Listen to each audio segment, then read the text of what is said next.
Hello, good morning. Today is January 17. Ayan, dito tayo ngayon sa turnover po ng Pasinaya Homes. Dito po sa Naik. Isang client ko nandito na. Ayan, sumunod na lang tayo.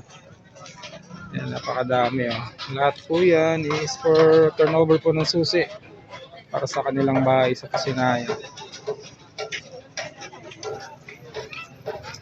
Hanapin natin yung client ko. Pinaaga ko sa sila dito kasi may pasok pa daw siya.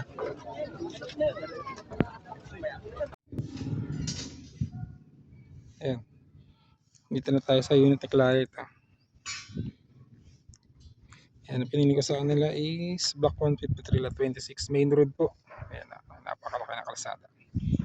Tapos basketball court. Ayun lang. Ayan, si sir kasi may hilig mag-basketball. Ayan, ang unit po pala nila client is nakapasok sa 4PH. Kaya ang naging monthly po nila dito is 2.7 lang po. Ayan, imagine mo 2.7 lang. Meron ka na up and down na unit. Ayan, pinapacheck ko lang sa kanila yung mga doorknob sa susi.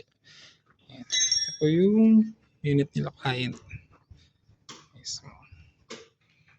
So, ayan, Pasinaya Homes. Ayan, slab na po yung flooring sa second floor. Ikaw lang sir eh, sabi mo kasi yung una eh. Di ba? May sarili na kayong bahay. Hindi, may balak din isa ko eh. Ayan. Ayan, ang kulang na lang dito is vinyl partition for bedrooms, tapos kisame and tiles. 2.7 lang monthly nila client.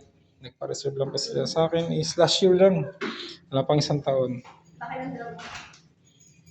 Ano ko ngayon?